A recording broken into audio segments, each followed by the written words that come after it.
point of Amendment 341.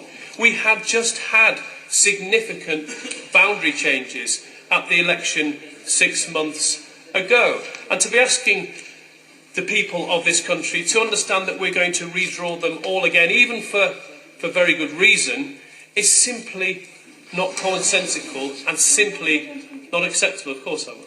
I thank the Honourable Gentleman for giving way. I understand what he's saying, but he must accept that the boundary changes were based on figures taken almost 10 years ago. But does he accept the principle of equalisation of the numbers of voters in constituencies?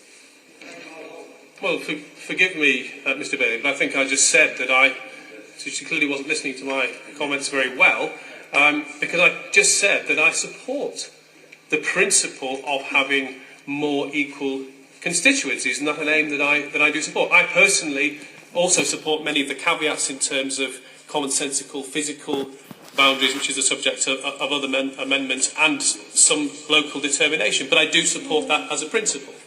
I thank the Honourable Gentleman for giving way again. I was listening to what he said, and I'm listening again to what he said, but he's contradicting himself, because if he agrees with the principle of equalisation of the number of electors within each constituency, then he must accept that populations move, and numbers of populations move, and therefore there have to be boundary changes. And if he's arguing that it's merely a matter of some inconvenience for the Boundaries Commission, I don't think his argument's very strong.